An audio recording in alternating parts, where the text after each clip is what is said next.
Hi again, guys. Welcome to the fourth segment of the occasional video that I'm doing for education purposes. And today we're looking at the second part of the OADF. Okay. Today I'm moving on to the competition side of things, and always bearing in mind that we need to keep the enjoyment factor in, and it's never going to be solely about times. We dealt with the first three sections last time round. And now we're looking at moving on to training to train. Again, they're on notional age ranges for the girls 11 to 15 and for boys 12 to 16, taking us through the middle range of puberty. During this time, there can be a difference of plus or minus 2 years in the individual's chronological age and their biological age. Okay, and here we're looking at building the skills and techniques still further, and fitness levels to the point where swimmers can happily compete. At all points, we're looking at how the individuals learn best from the point of view of whether they're visual, that is that they have a preference for learning through observation, auditory, learning through listening, or kinesthetic, learning through that physical experience. And that's why you'll always see the coaches both talking to the swimmers, demonstrating to the swimmers, and then also for the swimmers to actually be given the opportunity to practice those skills which have just been demonstrated. Okay. It's also, we need the athletes at this stage to remember the discipline of being coachable by watching and listening, okay, and then putting into practice those skills that are required. And if they are that, then it helps the whole of the system, the whole of the session, be a much more profitable session for everybody.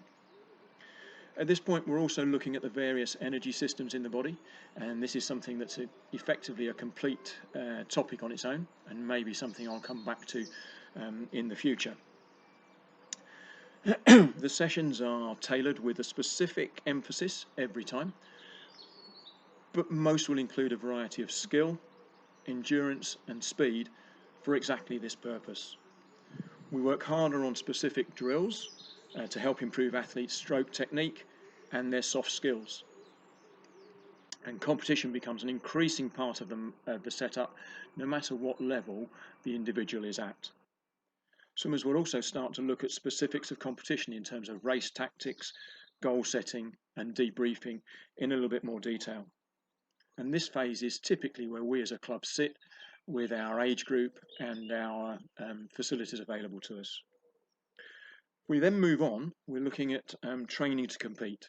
And again, for females, this is 15 to 18, for males, 16 to 19.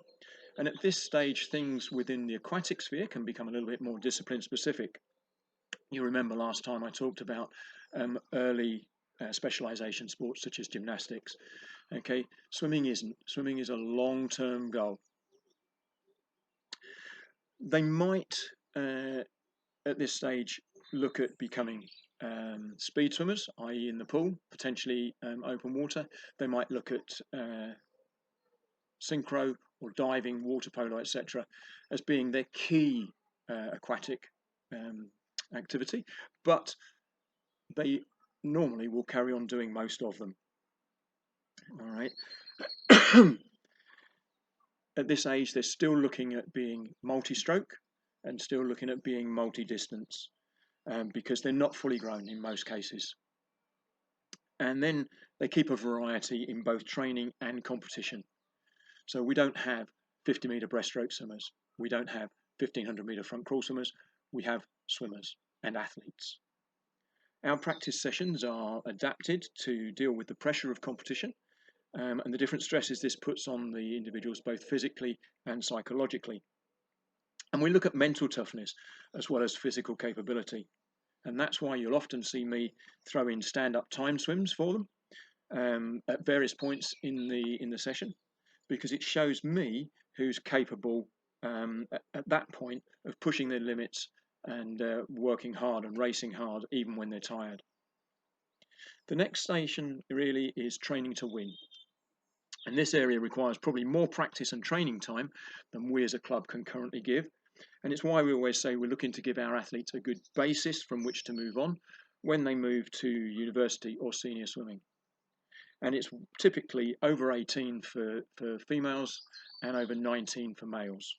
Okay, and it's this reason that you'll have seen developments recently in both Abby Hurst and Amy Pemberton when they moved to Utah University for their swimming and to Plymouth College, and why they're swimming so well now at a senior level.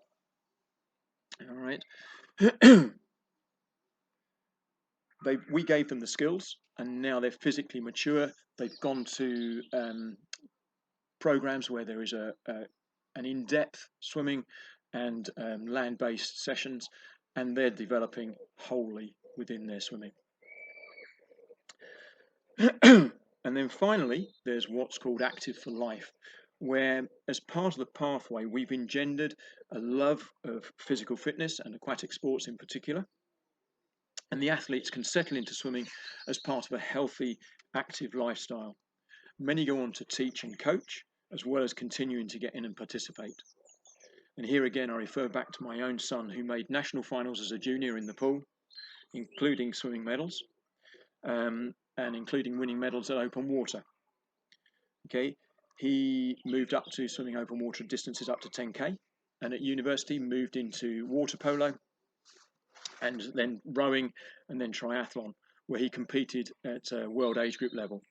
And then finally, at the age of 33, back into pool swimming, where he last year in Korea broke the British age group record for 50 and 100 meters butterfly. And as well as that, it's enabled him to develop his own business in terms of all areas of aquatics, in terms of coaching. So we're back to where we started by saying this is all about the long view and not just about the here and now.